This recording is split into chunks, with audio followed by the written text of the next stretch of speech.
Jetzt geht's los und ihr merkt schon, zack, das Heck bricht aus und schaukelt ganz schön. Ich gebe euch einfach mal ein paar Tipps, dann ist die Situation auch unter Kontrolle. Hier haben wir ein Beispiel von kraftschlüssiger Ladungssicherung.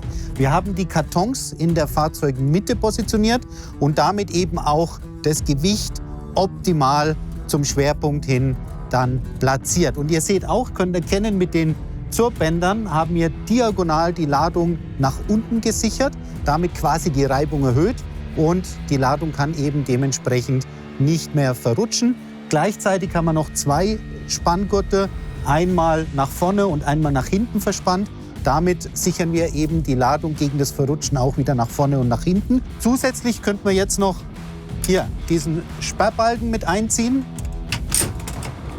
Der ist in der Länge justierbar und am Ende muss man den einfach durch Verschrauben noch festspannen und damit kann ich zusätzlich die Ladung noch mal sichern gegen das Verrutschen nach hinten.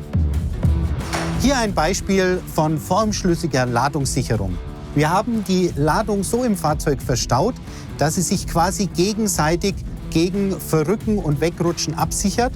Wichtig ist hierbei, dass wir auch wieder eine Anti-Rutschmatte verwenden und, was man hier wirklich gut erkennen kann, dass wir ein Spannnetz verwenden und die Ladung nochmal gegen das Herausrutschen sichern. Und somit stützt sich die Ladung quasi gegenseitig ab und es ist sehr safe. Was passiert, wenn man keine Ladungssicherung macht, das zeige ich euch jetzt.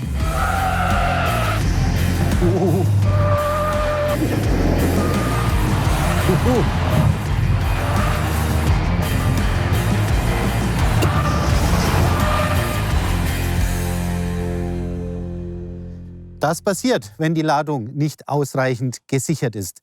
Deswegen denkt immer an die Ladungssicherung, denn ihr schützt damit nicht nur die Ladung, sondern vor allem euch selbst.